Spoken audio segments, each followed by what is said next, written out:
गती अधोगती मनाची युक्ती, मन लावा एकांती साधू संगी, जतन करा धावते सैरा ओढाळते। मान अपमान मनाचे लक्षण, लाविया ध्यान तेची करी, तुका म्हणे मन उतरी भवसिंधू, मन करी बंधू 84चा। प्रस्तुत प्राप्त समयी आजच्या या प्रवचन रूपी सेवेकरिता घेतलेला अभंग देऊचे सुप्रसिद्ध साधू वैराग्याचे महामेरू जगद्गुरु जगद्वंदनीय श्री संत महंत श्रीमंत श्री तुकाराम महाराज। जगद्गुरु जगद्वंदनीय श्री संत महंत श्रीमंत श्री तुकाराम महाराज आणि श्री महाराजांच्या गाथेतील एक तुम्हाला मार्गदर्शन करणारा, अर्थातच आपण आपल्या जीवनाचा प्रवास करत असताना, जीवनाचा मार्गक्रमण करत असताना आपल्याला जी गती आहे ती गती कशावर अवलंबून आहे, ती गती कोणाच्या हातात आहे याची ओळख करून देत असताना या ठिकाणी जगद्गुरु तुकोबा म्हणतात गती अधोगती। आपल्या आयुष्यामध्ये सद्गती प्राप्ती व्हायची की अधोगती प्राप्ती व्हायची हे कोणाच्या हातात आहे, तर त्याची ओळख करून देत असताना जगद्गुरु तुकाराम महाराज म्हणतात गती अधोगती मनाची हे युक्ती मनाच्या हातात आहे। कारण कर्म करणारी इंद्रिय आहेत, पाहताना डोळे दिसतात, ऐकताना कान दिसतंय, बोलताना तोंड दिसतंय, चालताना पाय दिसतात, एखादं काम करताना हात दिसतात, स्पर्श घेताना आपली स्किन चामडी दिसते, त्वचा दिसते। कर्म जरी इंद्रिय करत असतील तरी ती इंद्रिय मनाच्या अधीन आहेत। कोणाच्या अधीन आहेत? मनाची। आणि म्हणून आपली गती अधोगती ही आपली विचारांवर अवलंबून आहे, कर्मावर अवलंबून आहे, आपल्या गुणांवर अवलंबून आहे। बरं का? आपलं कसं वागणं आहे, कसं जगणं आहे त्याच्यावर काय अवलंबून आहे? आपली गती अवलंबून आहे।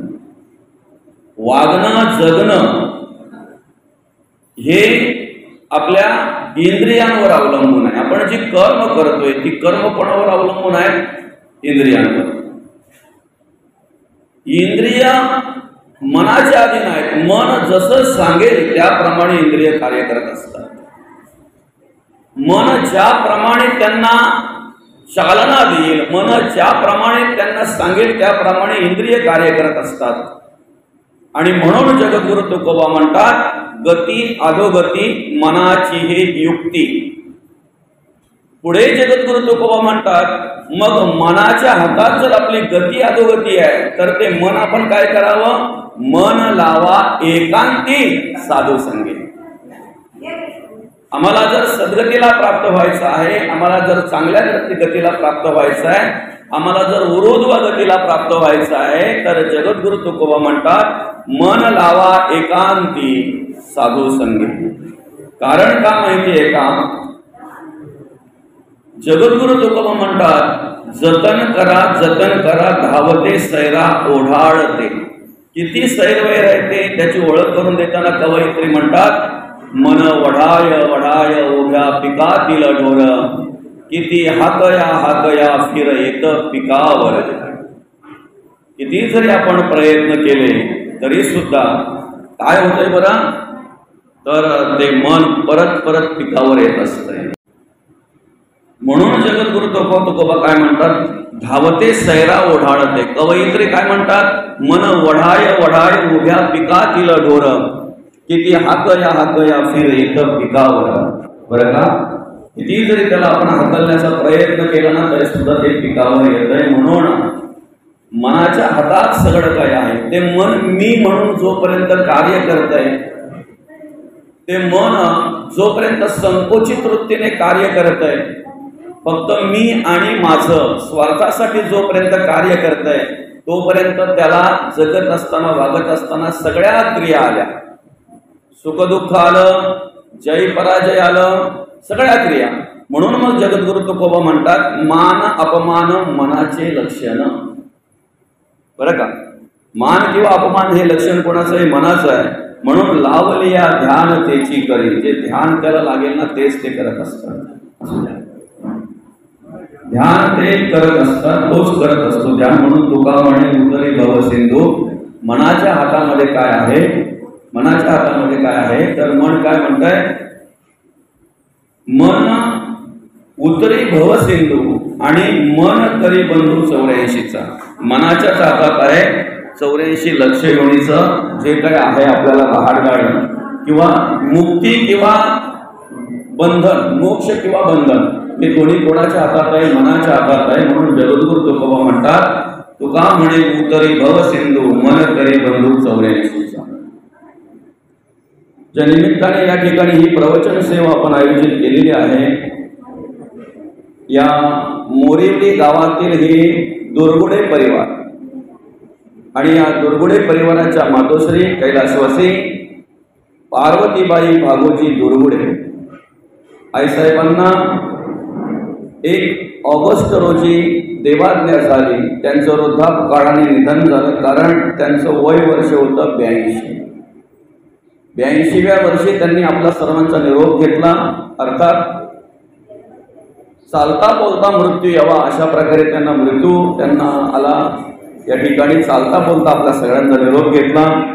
82 वय असून सुद्धा आई स्वतः सगळं करत होत्या आणि अशा स्थितीमध्ये अगदी या कुटुंबामध्ये कार्य करत असताना, या दुर्गुडे परिवारामध्ये कार्य करत असताना वृद्धापकाळाने त्यांचं 1 ऑगस्ट रोजी दुःखद असं निधन झालं. वृद्धापकाळाने निधन झालं आणि त्यांच्या उत्तर कार्याच्या निमित्ताने आज या ठिकाणी आपण ही प्रवचन सेवा आयोजित केलेली आहे. खरं तर आम्ही या ठिकाणी कार्य करत असताना एक स्मरणात ठेवलं पाहिजे की मला हा नरदेह भगवंताने कशासाठी दिलेला आहे, मला हा मनुष्य देह भगवंताने कशासाठी दिलेला आहे. प्राण्या पक्ष्यांचा जर आम्ही विचार केला, 83,99,999 योनींचा जर आम्ही विचार केला तर सगळ्यांपेक्षा वेगळा आहे नरदेह. मनुष्य देह या सगळ्या योनीपेक्षा वेगळा आहे. उभ्या कण्याचा आहे, विशेष बुद्धी आहे, जगण्याचं स्वतंत्र आहे, 4ही वाचा याला दिलेली आहेत, विशेष म्हणजे वैखरी. बरं का, मग आम्ही आमच्या आयुष्यामध्ये स्मरण केलं पाहिजे की एवढं सगळं भगवंताने आम्हाला का दिलेलं आहे, कशासाठी दिलेलं आहे. हा नरदेह आम्हाला कशासाठी दिलेला आहे, नेमकं साध्य काय करायचं ह्या नरदेहामध्ये येऊन आम्हाला. तू कोणाचा कोठोडी आला शिकायचा हा विचार पूर्वीचा जाण बापा. पूर्वीचा विचार आम्ही केला पाहिजे. बरं का, पूर्वीचा विचार आम्ही केला पाहिजे. आणि खऱ्या अर्थाने या ठिकाणी हे कार्य करत असताना जर तो विचार आम्ही केला की आम्ही कोण आहे, कुठून आलेलो आहे, कुठे जायचं आहे, तर निश्चित आमच्या आयुष्याचं सार्थक झाल्याशिवाय राहणार नाही, आमच्या जीवनाचं सार्थक झाल्याशिवाय राहणार नाही. आणि त्याची ओळख करून देत असताना बोधले महाराज म्हणतात, बरं का, आलासी कोठोणी जासी कवण्या रे ठाया, घरदार नव्हे तुझे अवघी लटकीच माया. काय म्हणतात बघा, सावध होई बापा काळ लागला मापा, प्रपंची गुंतू नको पाय बुडत असे पापा. ऐके ना, असं मस्त उपदेश केला ना, कसं मार्गदर्शन केले बघा. अंतःकरणपूर्वक जर विचार केला याचा प्रत्येक माणसाने, तर तो कशाचा शोध घेईल बरं, त्याचं जगणं वागणं कशासाठी असेल बरं. आलासी कोठोणी जासी कवण्या रे ठाया, घरदार नोहे तुझे अवघी लटकीच माया, सावध होई बापा माणूस आयुष्यामध्ये सावधान फक्त एकदाच व्यवस्थित ऐकतो, आहे की नाही बाबा? बोल्यावर चढला ना एकदा, तिथे पण लक्ष असतं की नसते ते त्याचं त्यालाच माहिती. सावधान पडची काका म्हणतात आपले, नाही? पण तेवढा सावध असतो का तो? तेवढा सावध असतो? सावधान झाले समर्थ रामदास स्वामी, बोल्यावरून निघून गेले ते, बरं का? ऐक सज्जना मनमोहना, संपत्ती पाहता कोणाची, जाईल काया जाईल माया, उसनी आली पाचांची. पृथ्वी आप तेज वायू आणि आकाश उसनी आलेली आहे, त्यांची त्यांना परत करायची आहे. उसनी आली पाचांची, बरं का? बरंच काही त्याच्यामध्ये आपल्याला त्यांनी मार्गदर्शन केलेलं आहे. रावण ज्ञानी अभिमानी तो, लंका त्याची सोन्याची, 56 कोटी बंदी घातले, घडीने घडी त्या जाची. सावधान झाले, निघून गेले, बरं का? बोल्यावरून निघून गेले. पण गेल्यानंतर 12 वर्षे पुरश्चर आणि 12 वर्षे तपश्चर्या त्या ठिकाणी केली. काय सामर्थ्य प्राप्त होते बघा माणसाला, कशाची प्राप्ती होते. जर आम्ही त्या शोधासाठी जर आम्ही उत्सुक झालो, आम्ही कुठून आलेलो आहे, कुठे जायचं आहे, काय करायचं आहे, हा विचार जर आमच्या अंतःकरणामध्ये जर असेल आणि त्यासाठी जर आमच्या जीवनाचा प्रवास असेल, तर आम्हाला त्या श्रीरामाची प्राप्ती झाल्याशिवाय राहत नाही. आम्हाला त्या देवाची, आम्हाला त्या परब्रह्माची, भगवंताची प्राप्ती झाल्याशिवाय राहत नाही. आणि अनेक वर्षांनी ज्या वेळेला समर्थ रामदास स्वामी आपल्या घरी आले, आईच्या दर्शनासाठी यायचं त्यांनी ठरवलं, बरं का? घराजवळ आले, संपूर्ण रूप चेंज झालेलं, कारण अनेक वर्षात बाहेर असलेले, लहानपणापासून बाहेर गेलेले, बरं का? अनेक वर्षानंतर आलेले, संपूर्ण शरीराने बदललेले आणि मनानेही बदललेले. माणूस शरीराने बदलतो पण मनाने बदलेल्याची गॅरंटी नाही, आहे की ना?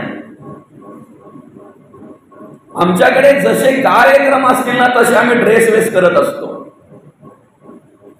आमच्याकडे जसे सणवार असतील ना तसे आम्ही ड्रेस वेस करत असतो. पण मन मात्र आमचं परिवर्तित होत नाही, मन मात्र आमचं बदलत नाही, आहे की नाही? अनेक वेळेला आपल्या गावामध्ये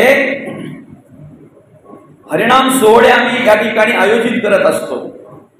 वेगवेगळ्या प्रकारचे धार्मिक कार्यक्रमांचं आम्ही आयोजन करत असतो. एक अंतःकरणापासून जर विचार केला की आम्ही आमच्या गावामध्ये वेगवेगळ्या प्रकारच्या धार्मिक कार्यक्रम जे आयोजित करतोय, ते कशासाठी बरं? मजा करण्यासाठी, मौज मजा करण्यासाठी का? अनेक गावातील माणसं एकत्र यावी, विचारांची देवाणघेवाण व्हावी, त्यांना ज्ञानदान घडावं, मार्गदर्शन मिळावं, देवाचं नामस्मरण घडावं, अध्यात्म परमार्थ भक्ती कशाला म्हणतात हे आम्हाला कळावं, आणि खऱ्या अर्थाने आमच्या जीवनाचं जे आद्य कर्तव्य आहे त्या कर्तव्याची आम्हाला जाणीव व्हावी, परिवर्तन घडावं, यासाठी आम्ही त्या कार्यक्रमांचं आयोजन करत असतो. मनापासून, अंतःकरणापासून जर विचार केला, किती परिवर्तन घडतंय बरं? किती परिवर्तन घडतंय? परिवर्तन घडत नाही म्हणून कार्यक्रम आयोजित करायचं नाही असा उद्देश नाही आहे. महत्वाचा विषय असा आहे की आम्ही फक्त ड्रेस वेशाने बदलतोय, आम्ही फक्त वरून वरून बदलतोय. वेश वरी वरी केला पण दोष कुठे भरला? अंतरी दोष भरला. त्या दोषाच्या दहनाला आत्मज्ञान पाहिजे. ह्या सगळ्या दोषांचं जर दहन करायचं असेल, सगळ्या पाप कर्माची जर होळी करायची असेल, तर त्यासाठी आपल्याला आत्मज्ञानाची गरज आहे. कारण स्वतः भगवंत गीतेमध्ये आपल्याला सांगतात, ज्ञानाग्नी सर्व कर्माणी भस्मसात करुते अर्जुना. काय म्हणतात भगवंत? ज्ञानरूपी अग्नी असा आहे की सगळ्या कर्माचं भस्म करून टाकतो, सगळ्या कर्माचं भस्म करून टाकतो. आणि म्हणून ते आत्मज्ञान आपल्याला प्राप्त करून घ्यायचं आहे. विषय काय आहे? आम्ही वरून वरून बदलतो, मनाने बदलत नाही, अंतःकरणाने बदलत नाही. ज्या वेळेला आम्ही रंगरंगोटी करतोय ना, मेकअप वगैरे करतोय की ना, त्या वेळेला 17 वेळा त्या आरसेत जाऊन पाहतोय आम्ही, खरं आहे की खोटं आहे? सकाळी उठल्याबरोबर कोणी ताई एखादी जाईल का 17 वेळा आरसेत पाहायला? मावशी जाईल, कारण तिचा चेहरा तिलाच पाहण्यासारखा नसतो. बरोबर आहे की नाही? पण एकदा तिने रंगरंगोटी केली ना, मेकअप केली ना, पावडर गंध सगळं काही व्यवस्थित केलं ना, की 17 वेळा त्या आरशापुढे जाऊन सतत सतत पाहत असते. बघा, आम्हाला परत परत आमचं चित्र पाहावंसं वाटतंय, कारण आरसा आम्हाला आमचं चित्र दाखवतंय. आरसा काय दाखवतो आम्हाला? चित्र. ज्या दिवशी आमच्या घरातला आरसा आम्हाला आमचं चरित्र दाखवायला लागेल ना, त्या दिवसापासून कदाचित आम्हालाच पाहण्याची आमची इच्छा नसणार आहे. महत्वाचं काय माहितीये का? आम्ही चित्राला विशेष लक्ष देतो. चित्राकडे आम्ही चित्राचा विशेष लक्ष करतो, चरित्राचा कमी विचार करतो. चरित्राचा कमी विचार करतो. समर्थ रामदास अनेक दिवसांनी अनेक वर्षांनी घरी आले, बदलले होते पूर्ण, शरीरानेही आणि मनानेही. इथे विषय होता आपला. बाहेरूनच आवाज दिला, ओम भवती भिक्षां देई. काय आवाज दिला? ओम भवती भिक्षां देई. आई आतमध्ये होती, आईची दृष्टी गेलेली होती, बरं का? पण तुम्हाला सांगू का, मुलगा किती जरी मोठा झाला तरी आई वडिलांपेक्षा कधीच मोठा होऊ शकत नाही, कधीच होऊ शकत नाही. दुसरं, मुलगा कितीही जरी बदलला तरी आई मात्र त्याला शेवटपर्यंत ओळखत असते, त्याचा आवाज सुद्धा. घरात अनेक माणसं होती, पण मला माहिती नाही कोणी आवाज ओळखला की नाही ओळखला, पण आईने हातून आवाज आल्याबरोबर, आईच्या कानावर आवाज आल्याबरोबर आईच्या तोंडातून पटकन शब्द पडले, माझा नारायण आला का रे? किती वर्षानंतर सवर झाले होते, पण तरी सुद्धा आवाज आईच्या कानावर पडल्याबरोबर लगेचच आईने ओळखलं, माझा नारायण आला का रे? लहानपणीचं नाव त्यांचं नारायण. आणि आतमध्ये प्रवेश केला, आईला बघितले, आईला मिठी मारली, आईने पण त्यांना मिठी मारली. आई अशी त्यांच्या चेहऱ्यावरून, तोंडावरून, अंगावरून असे हात फिरवते, मायेचा हात फिरवते. नारायणा, किती दिवस झाले रे, तू किती दिवसांनी, किती वर्षांनी आलास?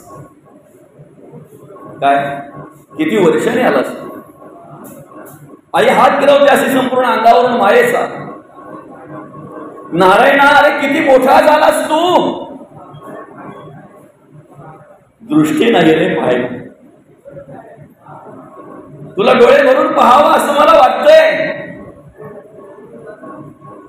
तुला पाहत राहावं, तुला पाहावं माझ्या डोळ्यांनी असं मला वाटतंय रे नारायणा, पण दृष्टी नाही आहे. हे शब्द आईच्या तोंडातून, मुखातून बाहेर पडल्याबरोबर समर्थांनी आईच्या डोळ्यावरून हात फिरवला. नुसता डोळ्यावरून हात फिरवला तर आईला दृष्टी आली. बघा, नुसता डोळ्यावरून हात फिरवला तर आईला दृष्टी आली. आपला विषय असा होता की जो माणूस आपण काय करायचंय, कुठे जायचंय, ह्या मार्गाने जो वाटचाल करतो ना, त्याला कोण प्रसन्न होतात? त्याला कोण भेटतात त्या मार्गामध्ये? श्रीराम भेटतात, देव भेटतात, स्वतः परब्रह्म भेटत असतात. बरं का? आता बघा, ज्या वेळेला आईच्या डोळ्यावरून हात फिरवला आणि नुसता हात फिरवून दृष्टी आली ना आईला, त्यावेळेला आई त्या नारायणाला, समर्थांना विचारते. काय विचारते? कुठलं भूत प्रसन्न करून घेतलं रे तू? काय विचारते आई? असं कुठलं भूत तू प्रसन्न करून घेतलं? नुसती हात फिरवला माझ्या डोळ्यावरून, मला दृष्टी आली. बघा, त्या भूताचं वर्णन समर्थांनी केलेलं आहे. होते वैकुंठीच्या कोणी, आले अयोध्या भुवनी, कौशल्येच्या लागले स्तनी, त्याची भूत गे माये. होते वैकुंठीच्या कोणी, आले अयोध्या भुवनी, कौशल्येच्या लागले स्तनी, तेची भूत गे माये. मार्गी जाता वनांतरी, पाय पडला दगडावरी, झाली पाषाणाची नारी, तेची भूत गे माये. वालिस निर्दालिले, सुग्रीवास प्रतिपालिले, पाणी पाषाण तारिले, तेची भूत गे माये. म्हणजे बरंच वर्णन केलंय त्या मधभूताचं, त्या देवाचं, त्या परब्रह्माचं मध्ये बरंच वर्णन केलेलं आहे. पण शेवटी समर्थ म्हणतात, सर्व भूताचे हृदय, श्वेदत असो, जारज असो, अंडज असो, उद्भिज असो, सगळ्यांमध्ये कोण आहे? चारही खाणीचा जरी आम्ही अभ्यास केला, श्वेदज, अंडज, जारज, उद्भिज, चारही खाणीचा जरी आम्ही अभ्यास केला तरी चारही खाणीमध्ये कोण आहे? तोच देव भरून उरलेला आहे ना, तोच देव कार्य करतो ना, तोच राम आहे ना. सर्व भूतांचे हृदय, नाम त्याचे राम राय, रामदास नित्य गाय, तेची भूत गे माये. आणि सांगू का, ते भूत जर तुम्हा आम्हाला प्रसन्न करून घ्यायचं आहे ना, त्या देवाची ओळख जर तुम्हा आम्हाला घ्यायची आहे ना, तर साधं उदाहरण आहे बघा. पाणी आकाशातून पडतंय, बरोबर आहे, पण त्याचा शोध जर आपण घेतला, त्याचं मूळ जर पाहायला गेलं तर असं म्हणतात, सूर्यकिरण ज्या वेळेला सागरामध्ये पडतात त्यावेळेला त्या सागरातील पाण्याचं काय होते, वाफ तयार होते.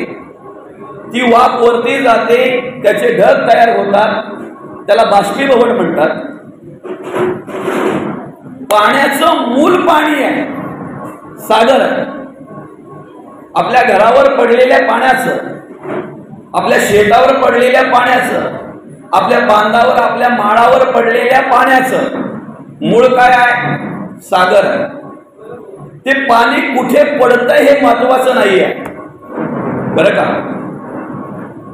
ते पाणी कुठे पडतंय हे महत्वाचं नाही आहे, जिथे पडतंय पाणी, बरं का.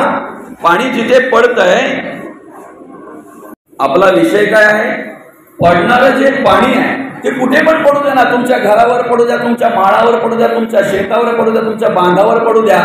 ते जेव्हा ते पडतंय ना पाणी, त्यावेळेला पडणाऱ्या प्रत्येक थेंबाच्या मनामध्ये एकच असते, मला कोणाला जाऊन मिळायचंय? तुमच्या ओहळीच्या रूपाने. जे घरातून, घराच्या नितोल्या बोलतात ना, नितोल्याच बोलतात ना आपल्याकडे, त्या नितोल्या खाली पडल्यावर त्याची काय तयार होते? ओहळी. ओहळी, बरोबर. ती ओहळी एखाद्या नाल्याला जाऊन मिळते. छोटासा नाला असतो आपला, तो नाळा एखाद्या ओहळाला जाऊन मिळतो, ओहळ म्हणतो आपण त्याला. असे अनेक ओहळ कुठे मिळतात? नदीला मिळतात. ती नदी कुठे जाते बरं? पाणी कुठे पडलेलं आहे ते? कुठेही जरी पाणी पडलं ना, आपल्या घरावर, बांधावर, शेतावर, माळावर, सगळ्या ठिकाणी पडणाऱ्या पाण्याच्या मनामध्ये फक्त एकच विषय असतो, एकच विचार असतो, माझी निर्मिती जिथून आहे ना तिथे मला जायचं आहे. माझी निर्मिती जिथून आहे ना तिथे मला पोहोचायचं आहे, तिथे मला जायचं आहे. आता बघा, जोपर्यंत ते सागराला मिळत नाही तोपर्यंत ते वेगवेगळ्या रूपामध्ये असते, बरं का. जोपर्यंत ते सागराला मिळत नाही तोपर्यंत ते वेगवेगळ्या रूपामध्ये असते. त्याचे गुणधर्म वेगळे असतात. रंग कदाचित वेगळा असतो. ज्याचा संग झाला असेल, ज्या जमिनीचा, ज्या ओहळाचा संग झाला असेल, ज्या नाल्याचा संग झाला असेल, त्याप्रमाणे ते राहतंय, बरोबर आहे. ज्या नदीमध्ये ते गेलं, त्या नदीच्या कडे पाहून त्या पद्धतीने त्या नदीच्या नावाने त्याला ओळखलं जातंय. ही उल्हास नदी आहे, ही काळू नदी आहे, ती बादसा नदी आहे, ती तानसा नदी आहे. अजून तुमच्याकडच्या नद्या आहेत का इकडच्या? काही नावं तुम्हाला माहिती असतील, बरं का. पण ती नदी एकदा काय सागराला जाऊन मिळाली की तिचं वेगळं रूप उरत नाही, सागरच होऊन जाते. आम्हाला आमच्या आयुष्यामध्ये काय करायचंय माहिती आहे का? आलासी कोठोनी जासी कवण्या रे खाया, घरदार नोहे तुझे अवधी लटकेच माया. सावध होई बापा, काळ लागला मापा, प्रपंची गुंतू नको, पाय बुडतसे पापा. त्रिकुट कोसल्याने घर सायास केले, दोन्ही द्वार लिंबून या आत गुंतो गुंतो मेले. मोठमोठे साधू संत तेने सायास केले, प्रपंची राहुनिया मन नाही गोविले, वेद शास्त्र पुराणे हाका मारीती लोका, गाफील निजताना काळ देईल धोका, म्हणून बोधला म्हणे तुम्ही हरिनाम जपा, लक्ष 84च्या तेने चुकतील खेपा. या 84च्या खेपा जर तुम्हाला चुकवायच्या आहेत ना, तर पहिला विचार केला पाहिजे, मी कुठून आलेलो आहे, तिथे मला जायचं. पहिला विचार केला पाहिजे, मी जिथून आलेलो आहे ना, तिथे मला जायचं. कुठून आलेलो आहे त्याची ओळख करून देत असताना जगद्गुरु तुकोबा म्हणतात, आम्ही वैकुंठीचे वासी, तिथे जायचं आहे आम्हाला. ज्या देवापासून माझी निर्मिती आहे, जो देव मला सांभाळतोय, जो देव निर्गुण स्थिती माझ्या आतमध्ये राहून आत्मा म्हणून माझी सेवा करतोय, त्या देवाला मला भेटायचं आहे. सांगू का, ज्या वेळेला आम्ही त्या देवाला भेटण्यासाठी तो मार्ग स्वीकारतोय की नाही, मार्गस्थ होतोय की नाही, त्यावेळेला एकदा काही ती वस्तू आम्हाला प्राप्त झाली, एकदा जे साध्य करायचंय ते साध्य झालं की आमचं मी पण उरत नाही. आम्ही देह म्हणून त्या ठिकाणी उरत नाही, देहातीत होतोय. विधेय अवस्था, विधेय स्थिती अवस्था निर्माण होते. म्हणजे ज्या ज्या वस्तूंच्या विषयी, ज्या ज्या घरादाराविषयी, ज्या ज्या घरादारातील वस्तूंविषयी, माणसांविषयी आमच्या अंतःकरणामध्ये ममत्व निर्माण होत आहे, तिथे ममत्व बाजूला होऊन उदासीनता निर्माण होते, उदासीनता अवस्था निर्माण होते. आणि अशी एकदा काय ती अवस्था निर्माण झाली की आमचं कुठल्या नदीचं रूप उरत नाही, आम्ही सागरच होऊन जातो. आमचं वेगळं रूप, आमचं वेगळं अस्तित्व असं राहत नाही, तर आम्ही त्या देवाच्या रूपामध्येच लीन होतोय. देव पाहावयासी गेलो आणि देवची होवणी केलो. आता माझा प्रश्न आहे तुम्हाला, आपण देव रंग रंगोटीने व्हावा की गुणांनी व्हावा? आपण ड्रेस वेश करून मस्तकी टोप वगैरे घालून, मुकुट वगैरे घालून अशा प्रकारे देव व्हावा की गुणांनी, कर्माने, विचाराने देव व्हावा? संतांनी वरच्या वेशाला महत्व दिलं नाही. दिलं का? नाही. तुम्हाला देवाचं जर कार्य करायचं आहे ना, निमित्त काही असू द्या, फक्त मला देवाचं कार्य करायला मिळतं हे महत्वाचं आहे. मी म्हणेन तुम्ही एखाद्या ठिकाणी हळदीला जर जायचं असेल तर आमंत्रणाशिवाय जाऊ नका. लग्नाला जर जायचं असेल तर आमंत्रणाशिवाय जाऊ नका, बरं का? पण तुमच्या गावात जर धार्मिक कार्यक्रम होत असतील तर आमंत्रणाची वाट बघू नका. तुमच्या गावात जर एखादा हरिनाम सोहळा, सप्ताह जर आयोजित करत असतील तर त्या ठिकाणी श्रवण कीर्तन श्रवण करायला, प्रवचन श्रवण करायला आमंत्रणाची वाट पाहू नका. तिथे आमंत्रणाची वाट पाहू नका. आमंत्रण नसताना त्या ठिकाणी जायला हरकत नाही. जर आम्हाला अंतःकरणापासून जर देव व्हायचं आहे, परिवर्तन घडवायचं आहे, तर संतांनी ज्या पद्धतीने विचार केला त्या पद्धतीने आम्ही करायला हवं, बरं का? आम्हाला फक्त निमित्त आहे काय माहिती आहे का? निमित्त काही असू द्या, फक्त आमच्याकडून देवाचं नामस्मरण झालं पाहिजे. मग तो श्रावण असो, भाद्रपद असो, कार्तिक असो, नाही तर अश्विन असो. समजतंय? आम्ही वार लावून बसल्यामुळे तिथे गफलत झाली, आम्ही महिने लावून बसल्यामुळे आमची गफलत झाली तिथे. निमित्त काही असू द्या, फक्त आम्हाला देवाचं नामस्मरण घडलं पाहिजे, देवाचं स्तवन घडलं पाहिजे, कीर्तन श्रवण झालं पाहिजे, प्रवचन श्रवण झालं पाहिजे. हा महत्वाचा विषय आहे. एक शेतकरी माणूस जगद्गुरु तुकोबांकडे गेला, बरं का? आणि गेल्यानंतर जगद्गुरु तुकोबांना हात जोडले, त्याने नमस्कार, जय रामकृष्ण हरी. जगद्गुरु तुकोबांना आनंद वाटला, कारण त्या वेळेला जगद्गुरु तुकोबांचा द्वेष करणारी, मत्सर करणारी माणसं जास्त होती, नमस्कार करणारी क्वचितच नव्हती, क्वचित. आणि नमस्कार करणारा माणूस भेटला, रामकृष्ण हरी माझ्या देवाचं नामस्मरण करणारा माणूस भेटला, म्हणून जगद्गुरु तुकोबांना आनंद झाला. आनंद झाला जगद्गुरु तुकोबांना. तेवढ्याच नम्रतेने जगद्गुरु तुकोबांनी सुद्धा त्यांना नमस्कार केला, रामकृष्ण हरी.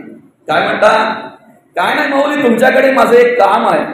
अरे लोक तर म्हणतात तू काय काही कामाचा नाहीये. आणि तुमचं माझ्याकडे काम आहे. जगद्गुरु तुकोबांचा आनंद गगनात मावेना. का? लोक मला बिनकामाचा म्हणतायत, कामाचा नाही असं म्हणतायत. ज्या अर्थी हा माणूस माझ्याकडे काम घेऊन आलेला आहे त्या अर्थी मी काहीतरी कामाचा आहे. काय म्हणतात जगद्गुरु तुकोबा? ज्या अर्थी हा माणूस माझ्याकडे काहीतरी काम घेऊन आलेला आहे त्या अर्थी मी काहीतरी कामाचा आहे. बरं बाबा, काय काम आहे? काय नाही महाराज, तुम्ही जे करताय तेच.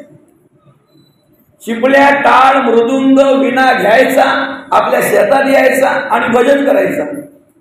बरं का? काय म्हणाले ते? टाळ, चिमल्या, विणा घ्यायचं, मृदुंग घ्यायचा, आपल्या शेतात यायचं आणि भजन करायचं. एवढा आनंद झाला ना जगद्गुरु तुकोबांना की तो आनंद गगनात मावेना. कारण आपण जे काम करतोय तेच काम आपल्याला देता येत. बरोबर? आता जगद्गुरु तुकोबा विचारतायत किती वेळ साधारणतः करायचा. कारण हल्ली वेळेला खूप महत्व आहे.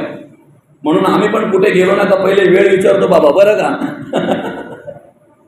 तर कार्यक्रम किती वाजेपर्यंत करायचा आहे. इथे मला 11:30 पावणे 12चं टायमिंग दिलेलं आहे. बरं का? आधीच सांगतो. कारण काही ठिकाणी कसं असते, आम्ही जातो ना, जी विधी आता घरात करायला घेतली की नाही ती विधी काही ठिकाणी नंतर करतात. म्हणून मग 11, 11:30 वाजता संपवायचं असतंय, 11 वाजेपर्यंत संपवत असतंय. काही ठिकाणी आता तुम्ही तिकडे वाडा साईडला जर गेला तर 8 वाजता प्रवचन चालू करतात बाबा. सकाळी 8 वाजता 9 पर्यंत प्रवचन संपलं पाहिजे. आणि मग ती लोक ते टाशा वगैरे घेतात आणि मग वाजवत त्या पाणोट्यावर जातात. नदी खूप लांब आहे. बरं का? त्या वाड्याच्या तिकडे मला एक कार्यक्रम होता. मी त्यांना बोललो की येतोय 9 वाजेपर्यंत पोहोचतोय. म्हणजे 9 वाजेपर्यंत पोहोचून काय करणार आहे तुम्ही? मला माहित नाही ना. 7:30ला पोहोचावं लागेल. म्हटलं का? 8 वाजता कार्यक्रम चालू करायचा आहे, 9 पर्यंत आमच्याकडे कार्यक्रम. आणि जेव्हा गेलो ना, मला अगोदर विश्वास नव्हता. जेव्हा गेलो तेव्हा बघितलं तर हा, म्हटलं खरोखर आहे. असो, चला. तर मग प्रत्येक ठिकाणी गेल्यानंतर आम्ही पहिले कार्यक्रमाची वेळ विचारतो. त्याला कारण आहे, पुढचं नियोजन आयोजकांवर अवलंबून असते. त्यामुळे त्यांच्या वेळेप्रमाणेच आम्हाला चालावं लागतंय. पुढच्या सगळ्या गोष्टी त्यांच्यावर अवलंबून असतात. असो, आम्ही वेळ विचारतो. आणि खरं सांगू का, कमी वेळ भेटला ना का आम्ही पण नाराज होतो. मी कुठेही जरी गेलो तरी कमीत कमी 1.5 ते पावणे 2 तास पांडुरंग परमात्म्याच्या कृपेने मला बोलायला भेटली पाहिजे अशा पद्धतीने मी त्या ठिकाणी नियोजन करत असतो. त्या मंडळीला सांगत असतो. मला काय अगदी भरपूर माणसं पुढे सुरुवातीला बसायला पाहिजे असं काय नाही. घरातली 4 माणसं बसली तरी आपण कार्यक्रम चालू करतो. 1 तास जर अभंगावर बोललो तर राहिलेला अर्धा तास नंतरचा धर्म आणि आईवडील या विषयावर बोलायचाच आणि बोलायलाच पाहिजे. आज गरज आहे. असो, चला ठीक आहे. कमी वेळ भेटत आम्ही पण नाराज होतो. ते तर जगद्गुरु तुकोबा होते. पहिला काय विचारला जगद्गुरु तुकोबांनी? किती वेळ साधारणतः आपल्याला तिथे भजन करायचं आहे. ज्या वेळेला त्या माणसाच्या, त्या शेतकऱ्याच्या मुखातून निघालं का टाइमचं बंधन नाही. काय निघालं का मुखातून? त्याच्या वेळेचं बंधन नाही. तुम्ही पहाटे सुरुवात करा, दिवसभर करा, तुमच्यात जर हिंमत असेल तर रात्रभर करा. एवढा आनंद झाला जगद्गुरु तुकोबांना का खूप आनंद झाला. पहिलाच माणूस असा भेटलाय का जेवढं तुम्हाला तो कार्यक्रम, जेवढं तुम्हाला नामस्मरण भगवंताचं करता येईल तेवढं करा. माझ्या शेतात येऊन ते नामस्मरण तुम्ही करायचं आहे. काय नाही, अगदी ठरल्या वेळेप्रमाणे जगद्गुरु तुकोबांनी टाळ, चिपल्या, मृदुंग, विणा सगळं घेतलं आणि जाऊन त्या शेतामध्ये भजनाला सुरुवात केली. जसं आपण शेतामध्ये आवणीला माणसा कामाला लावून देतो आणि घरी येतो. बरोबर आहे की नाही? सराईला, कापणीला माणसं कामाला लावून देतो ना, घरी येतो. तसं त्यांनी जसं काही कामालाच लावून दिलं जगद्गुरु तुकोबांना. बरं का? सगळं भजनाला सुरुवात झाली आणि त्याने मान फिरवली, पाठ फिरवली, तो डायरेक्ट घरी यायला निघाला. घरी येता येता अर्ध्या रस्त्यामध्ये त्याला दुसरा शेतकरी भेटला. त्याला माहिती झालं की जगद्गुरु तुकोबा त्या ठिकाणी भजन चालू झालंय. आता हा शेतकरी बोलतोय त्या शेतकऱ्याला, येडा आहे का? काय बोलतोय तू? येडा आहे का? काय काम लावून दिलंय तू? काय चाललंय तुझं हे शेतामध्ये भजन? त्यावेळेला तो शेतकरी बोलतो, मी काय वेडा नाही आहे, मी वेडा नाही आहे. म्हणजे कसं काय वेडा नाहीये तू? तुका काय असेल त्याच्या भाषेमध्ये ते आपल्या भाषेत तुकोबांना तू तिकडे लावून दिले ते हे करायला, भजन करायला. शेतामध्ये भजन करून काय तुला देव प्रसन्न होणार आहे? काय म्हणतो तो? शेतामध्ये भजन करून काय तुला देव प्रसन्न होणार आहे? देवाची काय कृपा होणार आहे? तुझ्याकडून काय परमार्थ घडणार आहे? तुझ्याकडून काय भक्ती घडणार आहे? त्यावेळेस तो शेतकरी काय बोलतो माहितीये का? देव प्रसन्न व्हावा म्हणून मी शेतामध्ये तुकोबांना भजन करायला सांगितलेलं नाही. मग भक्ती घडणार आहे, भक्ती घडावी परमार्थ घडावा म्हणून नाही. मग देवाची कृपा होणार आहे, देवाची कृपा व्हावी म्हणूनही नाही. मग माझ्या शेतामध्ये कणसं आलेली आहेत, पाखरा एवढी त्रास देतात. काय बोलतो तू? शेतामध्ये कणसं आलेली आहेत, ती कणसं खायला, ते दाणे खायला पाखरा एवढी त्रास देतात की म्हणे काही केल्या ती पाखरं ऐकत नाहीत.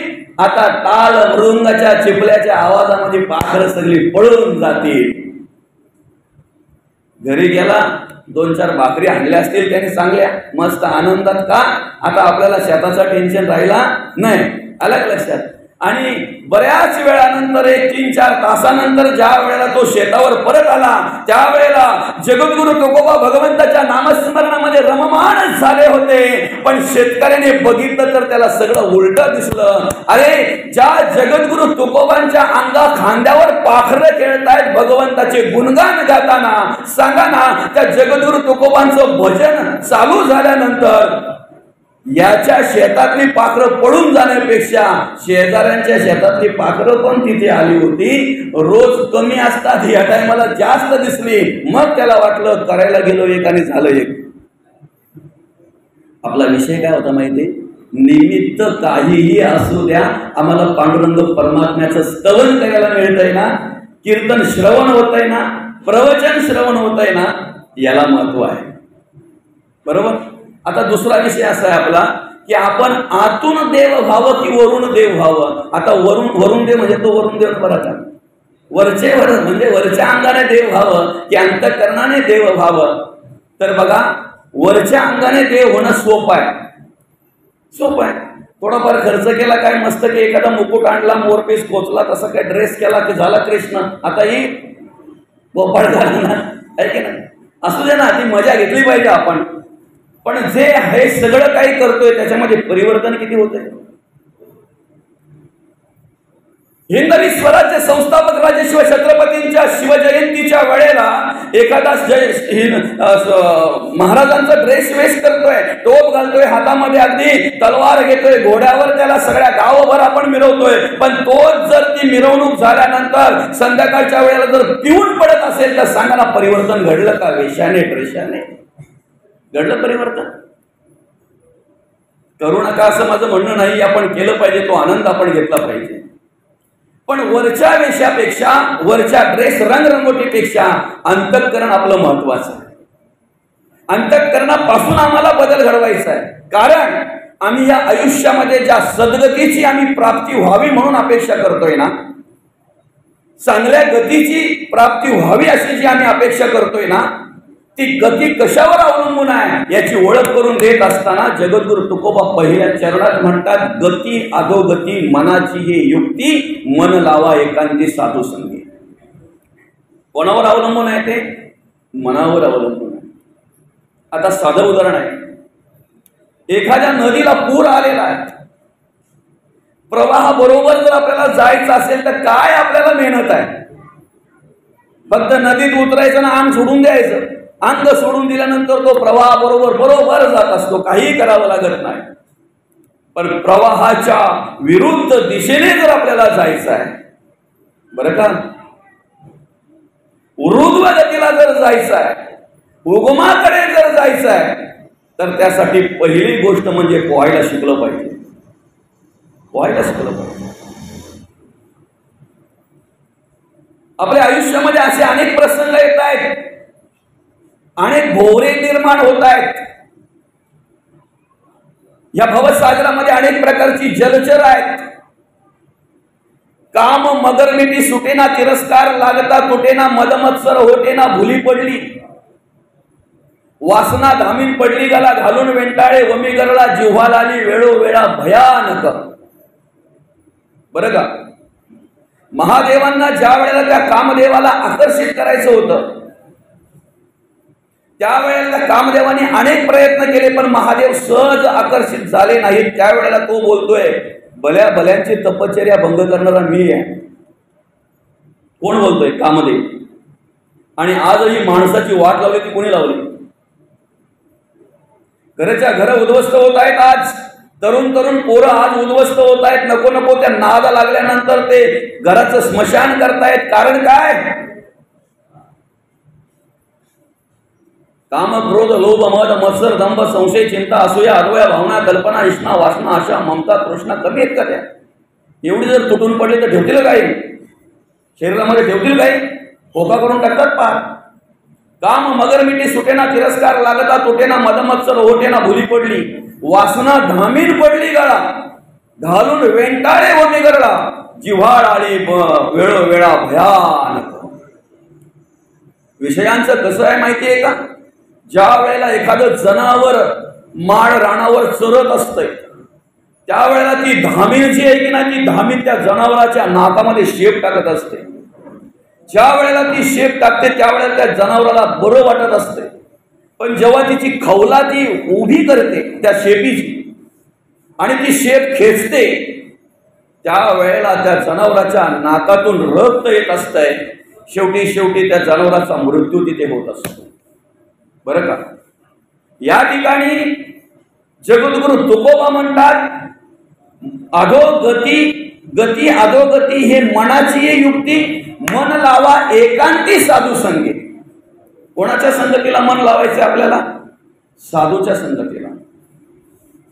साधूच्या संगतीला का? मन साधूच्या संगतीला का लावायचं? कारण साधूकडे जे विचार असतात ना, जे मार्गदर्शन असतंय ना, ते आपल्याला स्फूर्ती देणार असतंय, जगण्याचा मार्ग दाखवणारे असतात. या मोहातून, या मोहपाशातून मोकळे करणारे असतात. बरं का?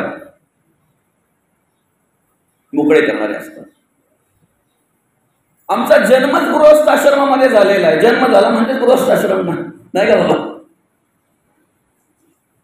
आम्हाला तो गृहस्थाश्रम एवढा चिकटलेला आहे, आम्ही एवढा लिप्त झालोय तिथे, एवढा एकरूप झालोय की आम्ही त्या ठिकाणी बद्ध अवस्था आम्हाला प्राप्त होऊन सुद्धा कळत नाही की आम्ही बांधलेले आहेत का मुक्त आहेत. बरं का? संसार आणि संसारामध्ये जर आपल्याला शेवटपर्यंत जर राहायचंय, व्यवस्थित जगायचंय, कार्य करायचं आहे, तर त्यासाठी संसार करता करता संत सांगत नाही तुम्ही संसार सोडा म्हणून. उलट अर्थे माऊली म्हणतात, अवघाची संसार सुखाचा करेना आनंदे भरणत तिने बोलतात.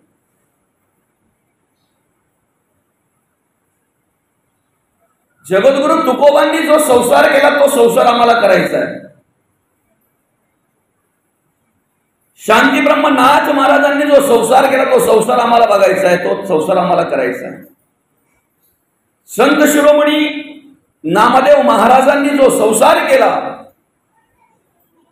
तो संसार आम्हाला करायचा आहे. संतांनी जो संसार केला तो संसार आम्हाला करायचा आहे. नाथ महाराजांनी कसा संसार केला बरं?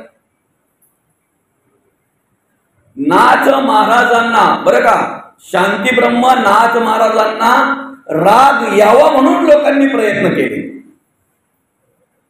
समजतंय ना? शांती ब्रह्म नाथ महाराजांना राग यावा म्हणून लोकांनी प्रयत्न केले. प्रयत्न करूनही नाथ महाराजांना राग आला नाही, हे त्यांचं वैराग्य आहे. आम्हाला जर राग आला ना, घरातल्यांना पाया पडायला लागतंय. ती बोलते पण तुमच्या 10 याला पाया पडतो, पण जरा शांतता राखा, तुम्ही महाराज आहात, आठवण करून द्यावी लागते त्याला. बाबा बोलतात, पोरं बोलतात, बाबा अहो तुमच्या पाया पडतो पण जरा गप बसा, जरा आवाज कमी करा. किती ओरडताय तुम्ही, किती रागावलेत, किती भडकताय. आमचा राग आल्यानंतर राग कमी करण्यासाठी प्रयत्न करावा लागतो. संतांना राग यावा म्हणून लोकांना प्रयत्न करत होता. किती किती फरक आहे बघा, किती आमच्यामध्ये हे आहे. बरं मग आम्हाला संसार तर करायचा आहे, संसार पण तुम्ही म्हणताय का टाकायचा नाही आणि परमार्थ पण करायचा आहे, चांगल्या विचारात पण राहायचं आहे. मग ते कसं शक्य आहे? आहे ना शक्य, का शक्य नाही आहे? मुंगूस आणि सर्पाची ज्या वेळेला झुंज होते की नाही, मुंगसाची आणि सर्पाची, बरं का, बघितले का ते झुंज तुम्ही? त्यावेळेला साप काय करतो माहितीये का? त्या मुंगसाला दंश करतो. साप काय करतो? मुंगसाला दंश करतोय. आणि दंश केल्यानंतर सापाने एकदा मुंगसाला दंश केला की मग त्या मुंगसाला विष चढलं जात. बरं ना, विष चढलं जात. पण मुंगसाच्या आवारामध्ये अशी एक विशिष्ट प्रकारची वनस्पती असते. तो जातो, वनस्पती हुंगतो. ती वनस्पती हुंगली ना, त्यात चढलेलं विष सगळं उतरतंय. परत येऊन सापाशी झुंजतो. बरं का, परत येऊन सापाशी झुंजतोय तो. परत तो साप त्याला दंश करतोय, कारण त्याचं कामच ते आहे. परत त्याचं विष चढलंय, परत जाऊन तो वनस्पती हुंगतोय, परत येऊन इकडे सापाशी झुंजतोय. शेवटी साप मरतोय आणि मुंगूस जिंकतोय. फक्त वनस्पती महत्वाची आहे. तुम्ही किती करोडपती असू द्या ना, तुमच्या ऐश्वर्याचा, संपत्तीचा, पैशाचा तुम्ही आनंद घेतलाच पाहिजे. अरे घ्या ना, आनंदात राहा. करोड रुपयाचे बंगले बांधा तुम्ही. फक्त जीवनाची ऐश करू नका. राखाडी अलग अलग सर. ऐश करता करता माणसाची ऐश कधी होते ती त्याचं त्याला कळत नाही. मौज मजा करता करता माणसाची राखाडी कधी होते त्याचं त्याला कळत नाही. माणसाला कळत नाही का मी जे करतोय ते चांगलं आहे की वाईट आहे, कळत नाही. सिगारेट ओढणारा सुशिक्षित माणूस त्या पॉकेटवर वाचतोय सुद्धा, cigarette smoking is injurious to health. सुशिक्षित असल्यामुळे मी इंग्लिशचा वापर केला. बरं का, विडीचा असता तर मग नसता केला. विडी ओढणे आरोग्याला अपायकारक आहे.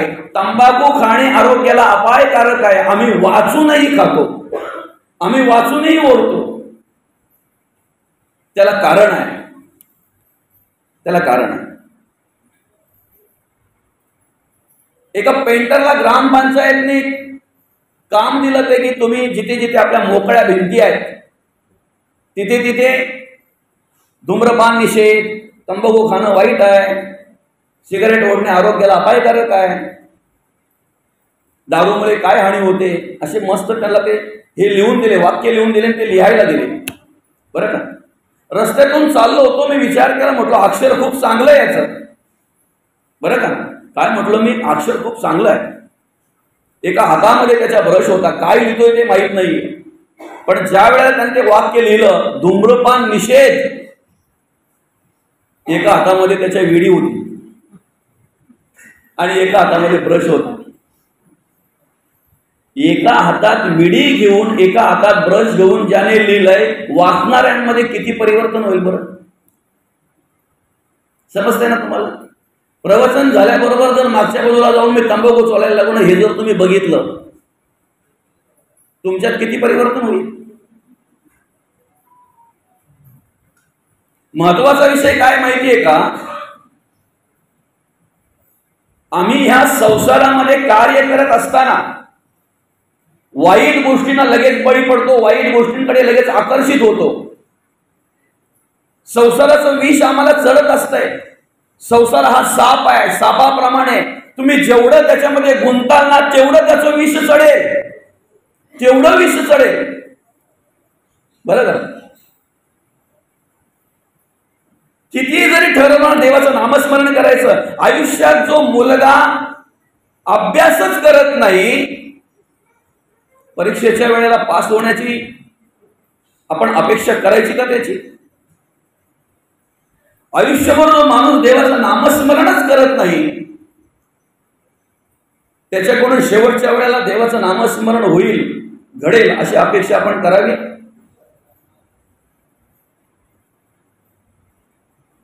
काय झालं, बाबा बरेच दिवस झाला आजारी आहेत. 1 महिना झाला, 2 महिना झाला, 3 महिना झाला ते खोटमध्ये आहेत.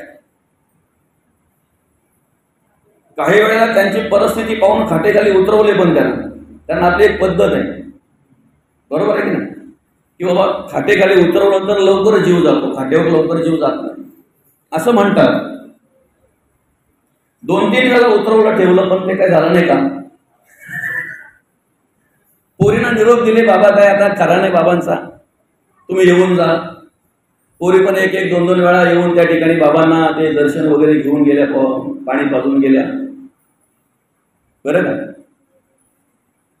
पण बाबा काही सहज आठवीत नाही, सहज काही जात नाही. पोरांनी पण एक एक दोन दोन सुट्ट्या ठेवून राहिले, पोरं पण आज जातील बाबा, उद्या जातील बाबा, पण बाबा काही जात नाही.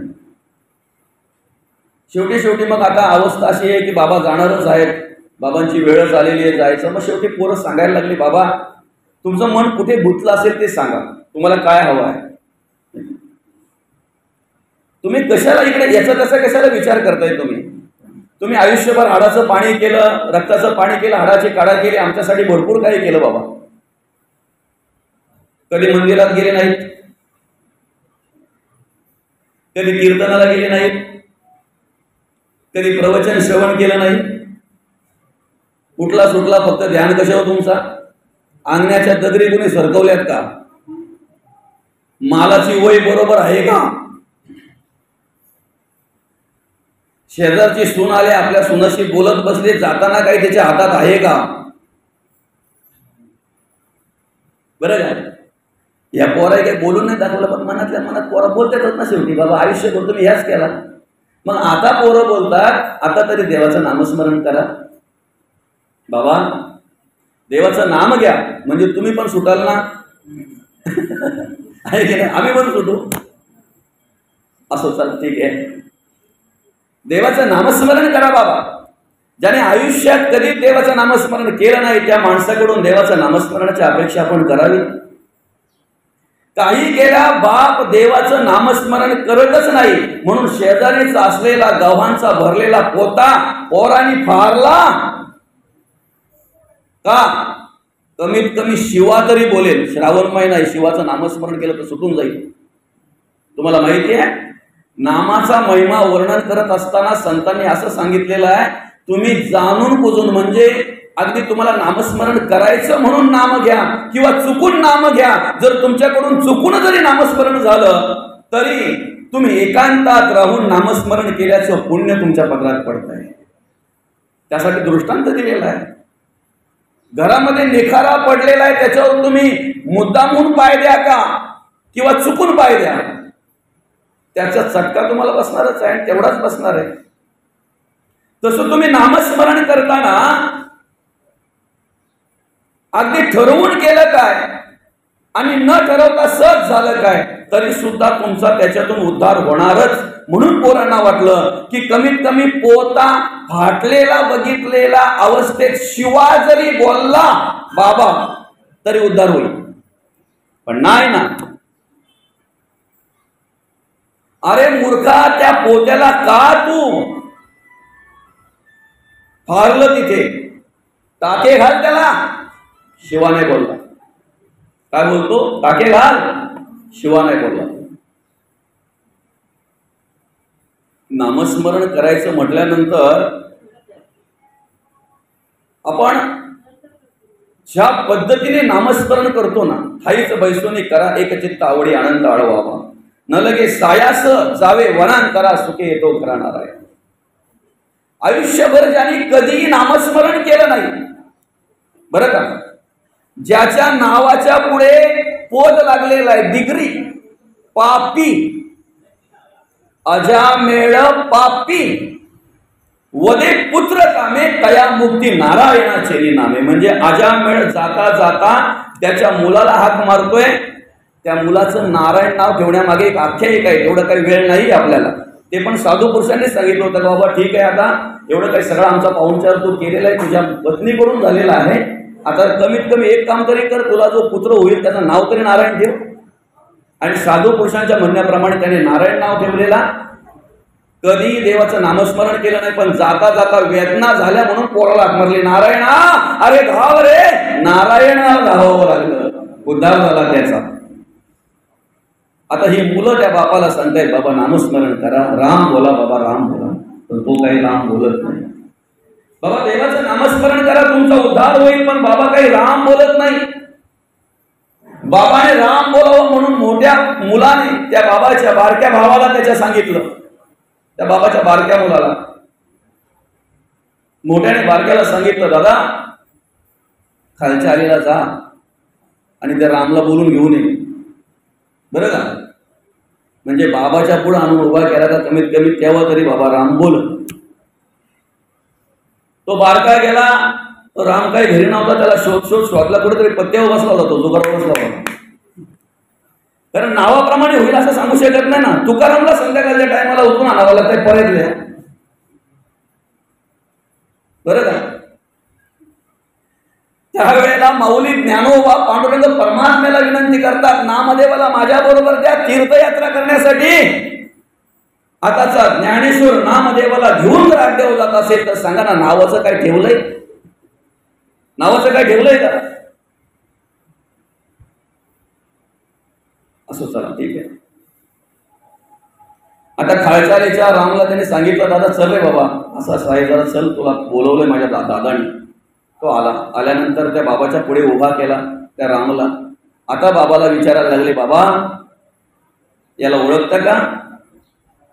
काय नाव आहे बरं याचं? त्यावेळेला तो बाबा बोलतोय, आयुष्यभर मी एवढी मेहनत घेतली, आयुष्यभर मी स्वाभिमानाने जगलो, आयुष्यभर मी सगळं काही सांभाळलं, आणि मी जाताना माझी आता परीक्षा घेता का रे तुम्ही? आज पण माझे डोळे व्यवस्थित आहेत, माझी दृष्टी व्यवस्थित आहे, मी सगळ्यांना पाहू शकतो. काय बोलायचंय बाबाला? फक्त राम बोलायचंय, 2च अक्षर आहे. बाबा बडबड बघा किती करतो. मी मरायला आलो म्हणून माझी शुद्ध गेली असं तुम्हाला वाटलं का? मी मरायला आलो म्हणून माझी दृष्टी गेली हे तुम्हाला पाहायचं आहे का? आजही माझे डोळे व्यवस्थित आहेत. या पोराला रातना दिवस मी बघतो. आता मात्र सगळ्यांना वाटलं बाबा राम बोलणार, बरं का.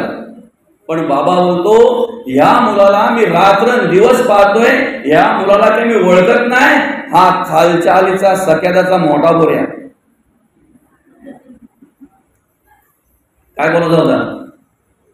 म्हणून जगद्गुरु तुकोबा म्हणतात, नाम घेता न लगे मोल, नाम मंत्र नाही खोल, दोची अक्षरांचे काम उच्चारावे राम राम. अक्षर किती आहे?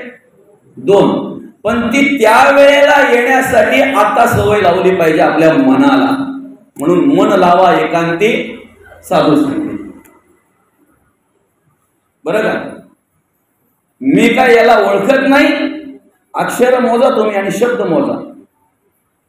फक्त एकच शब्द त्याला बोलायचा होता, राम, 2 अक्षर. हा खालचालीच्या सख्यादाचा मोठा पोऱ्या. घरी जाऊन गणित करा. एवढ्या वेळामध्ये राम राम राम राम किती वेळा बोलला असता? उद्धार झाला असता, त्याचा उद्धार झाला असता. म्हणून जगद्गुरु तुकोबा म्हणतात, जतन करा जतन करा, धावता धावते सैरा ओढाळते. मन कसं आहे? मन वढाय वढाय उभ्या पिकातील ढोर, किती हाकया फिर येत पिकावर. आमचं मन जे आहे ना,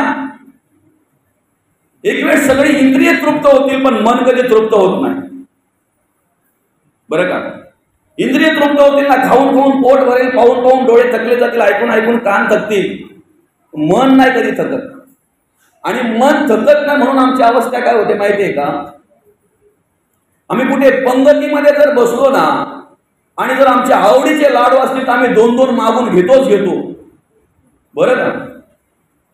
पण 2-2 रुमालात पण गुंडलून घेऊन घरी येतो.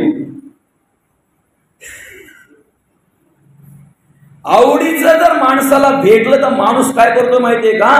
गळ्यापर्यंत येईपर्यंत खातोय, तरी त्याचं मन भरत नाही. तरी मन काय बोलतंय माहितीये का? जागा असती ना तर उद्याचा पण खाऊन घेतला असता आजच. इंद्रिय कदाचित तृप्त होतील, मन कधी तृप्त होत नाही. मनाला लहान मुलाची उपमा दिलेली आहे. ज्या खऱ्या अर्थाने ज्यांच्या उत्तरकार्याच्या निमित्ताने आपण या ठिकाणी प्रवचन सेवा आयोजित केलेली आहे. या मोरिवली गावातील आणि हे दुर्गुडे परिवार, या दुर्गुडे परिवाराच्या मातोश्री कैलासवासी पार्वतीबाई भागोजी दुर्गुडे आईसाहेबांना 1 ऑगस्ट रोजी देवाज्ञा झाली. त्यांचं वृद्धापकाळाने निधन झालं. त्यांच्या पश्चात दिलीप दादा असतील, विजय दादा असतील, चंद्रकांत दादा असतील, सुनंदाताई असतील आणि कल्पनाताई असतील, त्याचप्रमाणे कैलासवासी मंदाकिनीताई, या दुर्गुणी परिवारावर प्रेम केलं आईने, त्यांना आधार दिला, या सगळ्या मुलांचं संगोपन करण्याचं काम त्यांनी केलं.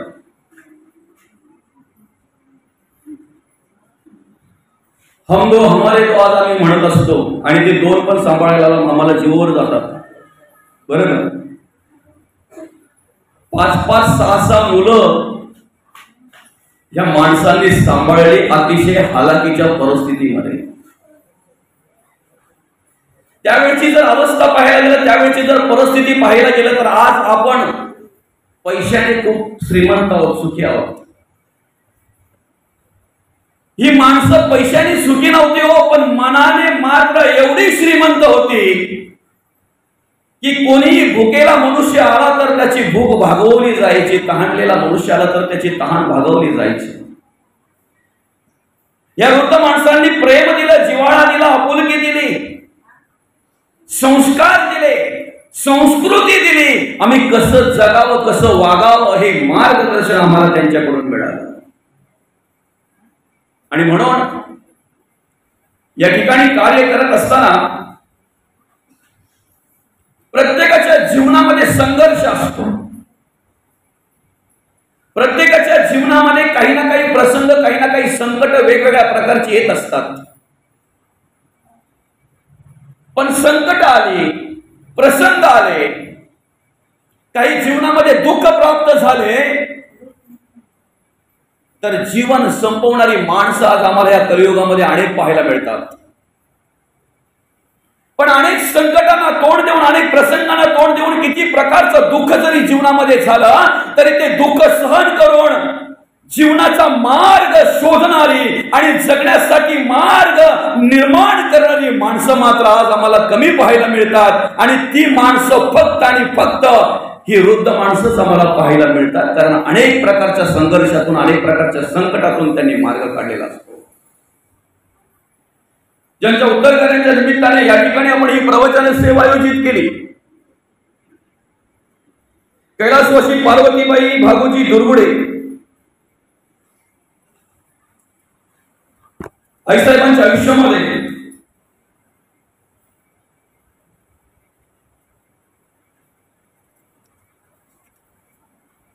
त्यांनी अनेक संकटांना तोंड दिलं, अनेक प्रसंगांना तोंड दिलं, त्यांनी अनेक वेगवेगळ्या प्रकारचं दुःख त्यांच्या आयुष्यामध्ये त्यांनी सहन केलं, पण कधी खचल्या नाहीत. स्वाभिमानाने जगलेली ही माणसं,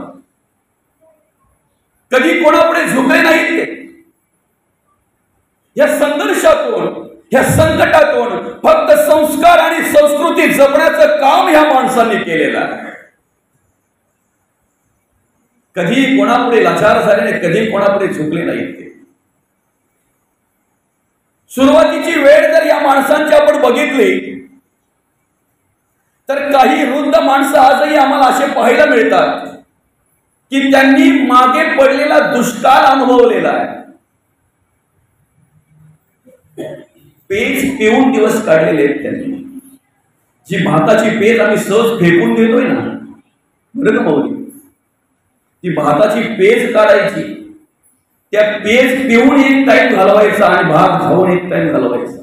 त्याच्या पलीकडे सांगू का, परवा मला एका ठिकाणी प्रवचन झालं. 105 वर्षाची वृद्ध ती आजी, आणि तिच्या उत्तरदारांच्या निमित्ताने प्रवचन झालं. तिच्या आयुष्यातला तो संघर्ष, त्यांनी केलेली ती मेहनत, हे सगळं थोडस थोडक्यात पाहायला मिळालं, अनुभवायला मिळालं.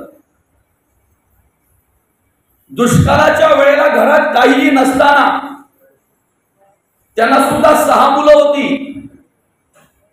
शेतामध्ये जायचे, काहीतरी म्हणतात त्यावेळेला शेतामध्ये महाळू असायची. महाळू, जी वृद्ध माणसं आहेत त्यांना माहिती असेल, ती महाळू घरी आणायची, ती साफ करायची, त्याचा आटोला, त्याची पेज बनवायची आणि मग ती पिऊन दिवस काढायची. 4-4, 5-5 तास मोबाईल मध्ये डोका घालून राहणाऱ्या महिलांना मी सांगेन, सासूरवास कशाला म्हणतात ना, तुमच्या सासूला विचारा. या वृद्ध ज्या महिला आहेत त्यांना विचारा सासूरवास कशाला म्हणतात. आज 2 मिनिटात वाटणं होतो मिक्सरमुळे, अर्ध्या तासात तुम्हाला दळण तुमच्या हातात मिळते. तुम्ही काहीही न करता 2 पैसे दिले की लगेच तो पण डबा घेऊन तुम्हीच जाता असं नाही, त्याला पण पाठवतो डब्याला आपल्या पतीला. पहाटे उठायचं, घरामध्ये जर 7-8 माणसं असतील तर पहिले जातणी लावायची, ते जात्यावर दळण दळायचं, ते 7-8 माणसांचं पीठ होईल एवढं तयार करायचं, त्याच्या भाकरी भाजायच्या, त्या त्यांना खायला घालायच्या. या मेहनत घेणाऱ्या महिलेला भाकरी उरतीलच असं नाही, पाणी पिऊन ढेकर द्यायचं. अजून बरंच काही आहे, बरंच काही आहे अजून. आईचं वय होतं साधारणतः 82 आणि हा फोटो जो आहे आईसाहेबांचा कमीत कमी 70 वर्षाच्या पुढचाच फोटो वाटतोय. हा दिसतो का तुम्हाला? बघा फोटो कसा आहे. हिंदू धर्माची संस्कृती काय आहे, हिंदू धर्मातील स्त्रियांनी कशा प्रकारे राहावं, कशा प्रकारे वागावं, जरा बघा फोटो कसा आहे. 70 वर्षाच्या नंतर सुद्धा फोटो काढताना पदर डोक्यावर आहे. दात वाकवून फोटो काढण्याला, सेल्फी काढणाऱ्या महिलांनी जरा आदर्श घ्यावा. आज कशात आनंद मागतोय आणि तुम्ही पदर नका घेऊ, तुम्ही पदर घ्यावा ही अपेक्षा नाहीच आहे. आपला आनंद कशात आहे? एक बाई सकाळपासून टेन्शन मध्ये, का आज माझा वाढदिवस आहे, माझ्या बहिणी स्टेटस का ठेवला नाही माझा. अरे काय टेन्शन घेतो आपण, तिचा 12 वाजता मी दर वाढदिवसाला ठेवतो, माझा आज वाढदिवस दुपारचं 12 वाजलं तरी अजून तिने स्टेटस ठेवला नाही. अरे कसला टेन्शन घेतोय आपण. तुमच्या म्हातारीला, तुमच्या आजीला, तुमच्या सासूला विचारा, त्यांनी आयुष्यभर कुठल्या गोष्टीचा टेन्शन घेतला. या गोष्टी भीक घातलेला, या गोष्टीला त्यांनी जवळ पण येऊ दिले ना. आम्ही टेन्शन कसं घेतो. फिरायला गेलेली बाई 17 वेळा मोबाईल बघते का? ती काय नुसतीच फिरायला गेलेली असते का? तिने तिच्या मैत्रिणीचं फिरायला गेलेलं स्टेटस बघितलेलं असतं, तेव्हा तिने ठरवलं असतं मी पण जाईन ना, मी पण ते स्टेटस ठेवीन. बरं आता ही फिरायला गेल्यावर स्टेटस बघते, कोणी कोणी बघितलंय त्या बघते.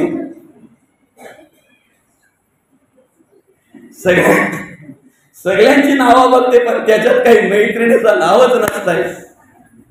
परतीच्या प्रवासाला नाराज होते की तेव्हा तिचा पती विचारतो, काय का एवढी फिरून आणली तुला तरी पण नाराज होते, काय करण्याची नाही बघा, तर त्यांनी बघितलंच नाही. म्हणजे आमचा आनंद कोणावर अवलंबून आहे बघा, कोणावर अवलंबून आहे आमचा आनंद. आणि म्हणून मी म्हणतोय तुम्हाला की ह्या माणसांचा आदर्श घ्या. तुम्ही सगळ्या माझ्या बहिणीप्रमाणे आहे, माझ्या आईच्या वयाच्या या ठिकाणी अनेक महिला आहेत. सगळ्यांच्या चरणी नतमस्तक होतो, तुमच्या मनाला लागावं हा उद्देश माझा नाहीये ताई. हिंदवी स्वराज्य संस्थापक राजे शिवछत्रपती घडले, त्याला कारण म्हणजे राष्ट्रमाता राजमाता माँसाहेब जिजाऊ. अनेक महिलांनी या ठिकाणी अनेक प्रकारचे आम्हाला शूरवीर जन्माला घातले. धर्म कार्य करणारे साधू पुरुष या ठिकाणी अनेक महिलांनी दिले. तुझ्या कुशीतून इथे जन्मले रामकृष्ण बुद्धादी, थोर संत ज्ञानेश तुकोबा, पूज्य महात्मा गांधी. बसली साहसी का स्वस्त भगिनी, ठोका ललकारी, हे हिंद भूमीचे नारी, हे हिंद भूमीचे नारी. मांडीवर घेतला हिंदवी स्वराज्य संस्थापक राजे शिवछत्रपतींना लहानपणी रामायण महाभारतासारख्या कथा ऐकवल्या. पोर रडते म्हणून मोबाईल देऊन गप्प नाही केलं त्याला. अरे वेडी झाली वेडी, कित्येक मुलं नको नको तो रोग झाला त्यांना, आजार झाला त्यांना, जडला आजार. परवा माझं प्रवचन होतं एका ठिकाणी, माझ्यापेक्षा कमी वयाचा तो माणूस, 7-8 वर्षाचा मुलगा आहे त्याला बाबा. सासूवाडी अतिशय चांगल्या प्रकारची माणसं. प्रत्येक बाप आपल्या मुलीचं लग्न करत असताना, आपल्या मुलीला वर शोधत असताना चारही बाजूने आधी चौकशी करत असतो. प्रत्येक भावाला वाटत असतं की माझ्या बहिणीचं चांगलं व्हावं. प्रत्येक बापाला असं वाटत असतं की माझ्या मुलीचं चांगलं व्हावं. कुठल्याच बापाला वाटत नाही की माझा जावई पिवळा असावा, त्याला नको त्या प्रकारचा नाद असावा, त्याने नको त्या प्रकारचा नाद लागावा, त्याचा संसार उद्ध्वस्त व्हावा, असं कुठल्याच बापाला आणि कुठल्याच सासऱ्याला वाटत नाही माझ्या मुलीचं असं व्हावं. कुठे गुंतला कळत नाही बाबा. निर्व्यसनी माणूस, तंबाखूचं पण व्यसन नाही, पण कर्जाचा डोंगर करून ठेवला. मित्र पण विचार करायला लागले याला कुठं नाद नाही, हा कुठं बाहेर पडताना दिसत नाही, कुठल्या हॉटेलला कुठल्या ढाब्यावर जाताना दिसत नाही, कुठल्या बार मध्ये जाताना दिसत नाही, मग हा पैसा जातोय कुठे विचार करायला लागले सगळे. एकदा कर्जाचा डोंगर केला, सगळा कर्ज नातेवाईकांनी, घरातली सासरोडीच्या माणसाने फेडून टाकला. का? हा सुधरावा, हा व्यवस्थित राहावा, हा आनंदात राहावा. कारण प्रत्येक बापाला वाटतंय माझी मुलगी जर सुखी असेल ना तर मलाही सुख आहे त्याच्यामध्ये, पण माझी मुलगी जर दुःख असेल ना तर त्या मुलीच्या दुःखापेक्षा अधिक दुःख त्या बापाला वाटत असत. परत एकदा कर्जाचा डोंगर केला. आता मात्र सगळे रस्ते संपले होते, येण्याचे मार्ग सगळे संपले होते. सासूरवाडीच्या माणसाने विचार केला, एकदा आपण त्यांना आपली ऐपत नसताना, आपली कॅपॅसिटी परिस्थिती नसताना सुद्धा त्यांना आपण मदत केली, चांगल्या प्रकारे त्यांना बाहेर काढण्याचा प्रयत्न केला. मित्र विचार करायला लागले, तो अडकलाय कशामध्ये, कशामुळे तुझ्यावर हे सगळं काही. आत्महत्या केल्यानंतर त्याने मग समजलं तो ऑनलाईन गेम खेळायचा, रमी खेळायचा ऑनलाईन. काय त्याला घराच्या बाहेर पडायची गरज आहे? काय त्याला मित्रांमध्ये जायचे, बार मध्ये जायची गरज काय त्याला? आम्ही मार्ग शोधत बसतो. हा कुठे गुंतलाय? बारमध्ये गुंतलाय का? कुठे मित्रांमध्ये गुंतलाय का? कुठल्या व्यसनाधीन झालाय का? कुठला वेगळा नाद त्याला आहे का? तुम्हाला उद्ध्वस्त होण्यासाठी घराच्या बाहेरच पडलं पाहिजे असं काही नाहीये. कलियुगामध्ये तुम्ही घरात राहून सुद्धा उद्ध्वस्त होऊ शकता जर संतांचे विचार तुमच्याकडे नसतील तर. म्हणून जगद्गुरु तुकोबांच्या पावलावर पाऊल ठेवून चला, माऊली ज्ञानोबांच्या पावलावर पाऊल ठेवून चला. आज 20-20, 25-25 वर्षाची पोरं आत्महत्या करतायत. त्याला कारण काय? नको त्या प्रकारचा नाद त्यांना लागतोय. त्याला कारण काय? 20-20, 25-25 वर्षाची पोरं नको त्या व्यसनाधीन होऊन आई बापाच्या आधी जात आहेत. माणसाच्या आयुष्यातील सगळ्यात मोठं दुःख जर असेल ना तर आई वडिलांच्या आधी मुलांनी जावं हे सगळ्यात मोठं दुःख. आणि म्हणून आम्हाला परत परत सांगावं लागतंय, हिंदवी स्वराज्य संस्थापक राजे श्री शिवछत्रपतींनी जे कार्य केलं ते कार्य करा. ज्या वेळेला मी कुठेतरी भ्रष्टाचार, हिंसाचार आणि अत्याचार पाहतोय त्यावेळेला राजांची आम्हाला आपोआप आठवण येते, राजे तुम्ही पुन्हा जन्माला या. पण जीवाला जीव देणारे मावळे आज राहिले नाहीत ना. धर्म कार्यासाठी पुढे सरसावणारे मावळे आज राहिले नाहीत ना. गावात जर तमाशा आला तर तिथं झुंबड पडते तरुणांची. काही मनोरंजनाचं कार्य असेल तर त्या ठिकाणी झुंबड पडतात तरुण सगळे. पण प्रवचन ऐकायला, कीर्तन ऐकायला, धर्माचं कार्य करायला. आणि म्हणून इतर धर्मातील लोक आमच्या तरुणांना नावं ठेवतायत. त्याला कारण काय? त्यांनी फक्त डीजे लावायची, थोबाळा वरती करायची, तंगड्या इकडे तिकडे करायच्या म्हणजे परमार्थ झाला का? म्हणजे धर्म कार्य झालं का? धर्माला डाग लावला आणि कलंक लावला आहे. हिंदवी स्वराज्य संस्थापक राजे शिवछत्रपतींच्या जयंतीच्या निमित्ताने आम्ही मिरवणुकी काढतोय, पिऊन नाचतोय त्याच्यामध्ये.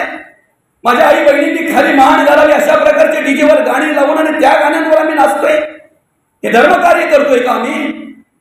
उद्या मूर्ती रूपाने गणपती आमच्या घरी येतील. मी म्हणेन एकट्या माणसाने मूर्ती आणता आली पाहिजे आणि एकट्या माणसाने विसर्जन करता आली पाहिजे. अशा प्रकारे मूर्त्या पाहिजेत. पण आमचं कॉम्पिटिशन त्यांची 2.5 फुटाची आहे, आमची 3 फुटाची पाहिजे. देवामध्ये पण धर्मामध्ये पण कॉम्पिटिशन. मिरवणुकीच्या वेळी आम्ही काय करतो? अरे मस्त की नाम घोष करत, जय जयकार करत, देवाचं नामस्मरण करत त्या देवाला निरोप द्यायला तुम्हाला सांगायला लागणार नाही पुढच्या वर्षी लवकर या. देव म्हणेल मी मूर्ती रूपाने चाललोय रे, निर्गुण रूपात तुझ्याकडेच आहे, तुझ्याच घरात आहे, विचाराच्या रूपात, कर्माच्या रूपात. आम्हाला जुगार खेळायला वेळ कमी पडतो, पत्ता खेळायला वेळ कमी पडतो. कोण असा दरिद्री येतो की जो म्हणतोय गणपतींना पत्ताच खेळला पाहिजे, जागवलं पाहिजे, देवाला जागवायचंय, आणि देवाला जागवणारा कोण असं तयार झालंय? कुठे नेऊन ठेवला आम्ही आमचा धर्म आणि धर्माचे संस्कार आणि संस्कृती आम्ही? म्हणून मी म्हणतो ह्या वृद्ध माणसांचा आदर्श घ्या. त्यावेळेला ही साधनं नव्हती. आज तुम्ही सोशल मीडियावर घरी बसून प्रवचन ऐकू शकता, कीर्तन ऐकू शकता, धर्माचे विचार काय, धर्म कशाला म्हणतात हे सगळं तुम्हाला घरी राहून तुम्हाला माहिती होऊ शकतंय. त्यावेळेला ही साधनं नव्हती त्यांना, पण तरी सुद्धा त्यांनी परमार्थच केला, भक्तीच केली, आनंदाने जगले. आपणही आनंदी झाले आणि इतरांनाही आनंद दिला. अशा प्रकारे जगणारी ही माणसं. म्हणून आपल्या आयुष्यामध्ये सगळ्यात महत्वाचं जर स्थान असेल निष्कामतेने आणि निरापेक्षेने आपल्यावर प्रेम करणारं एकमेव या जगातलं दैवत असेल तर त्या दैवताचं नाव आहे आईवडील. या आई साहेबांनी या ठिकाणी आमचे दिलीप दादा असतील, विजय दादा असतील, चंद्रकांत दादा असतील, सुनंदाताई असतील, कल्पनाताई असतील आणि कैलासवासी मंदगिरीताई असतील, यांना प्रेम दिला, आनंद दिला, त्यांच्यावर प्रेम केलं, त्यांचं संगोपन केलं, घरदार सांभाळलं, संसार सांभाळला, अतिशय चांगल्या प्रकारे मेहनत केली, अतिशय चांगल्या प्रकारे काबाड कष्ट केले, यांना सांभाळण्याचं काम केलं. आई वडिलांनी केलेले संस्कार म्हणे आज त्या मुली त्यांच्या संसारामध्ये चांगल्या प्रकारे रममाण आहेत. त्या घराला घरपण देण्याचं काम करतायत त्या मुली. त्या घरामध्ये कशा प्रकारे चांगल्या प्रकारचं वातावरण निर्माण होईल, संस्कार आणि संस्कृती कशा प्रकारे निर्माण होईल यासाठी त्या कार्य करतायत मुली. ज्या हिंदुस्थानमध्ये आम्ही कार्य करतो, या हिंदुस्थानची संस्कृती, ह्या श्रुती आम्हाला शिकवत आहेत. मातृदेवो भव, पितृदेवो, आचार्य देवो आणि अतिथी देवो भव. या हिंदुस्थानची संस्कृती एवढी श्रेष्ठ आहे की एकदा एखाद्या महिलेने एखाद्या पुरुषाबरोबर जर अग्नी, ब्राह्मण आणि आपतिष्ट यांच्या समवेत यांच्या साक्षीने जर 7 फेऱ्या मारल्या, शेवटच्या श्वासापर्यंत एकमेकाचा आधार म्हणून जगतात, एकमेकाचा साथ सोडत नाही. म्हणून आमच्या हिंदवी स्वराज्याची किंवा हिंदुस्थानची आमच्या या संस्कृतीचा आम्हाला स्वाभिमान आहे. जा तुम्ही इतर देशामध्ये बघा, वेगवेगळ्या प्रकारची नावं का ठेवायला लागतात? कोणाचा सण आहे ना त्याचं नाव पहिले लावायला लागतंय. अंडर सण, पीटर सण, अमुक सण. आमच्या संस्कृतीचा आम्हाला स्वाभिमान आहे. त्याला कारण काय? आम्ही ज्या घरात जन्मतोय ना, शेवटचा श्वासही आम्ही त्याच घरात त्याच जागेत घेतोय, म्हणून आम्हाला स्वाभिमान आहे आमच्या संस्कृतीचा. या आई साहेबांनी या ठिकाणी कार्य करत असताना, आपल्या जीवनाचा प्रवास, आपल्या जीवनाचा मार्गक्रमण करत असताना आपल्या मुलांची लग्न केली, नातवंडांना खेळवलं, नातवंडांना चांगल्या प्रकारे संस्कार दिले. ते भाग्य ह्या आजीला, ह्या आईला लाभलं. पण गुण्या गोविंदाने सगळं काही चालू असताना, सगळं काही सुरू असताना, एक 4-5 वर्षापूर्वी आईसाहेबांचे पती भागोजी दुर्गुडे बाबा यांनी आपल्या सगळ्यांचा निरोप दिला.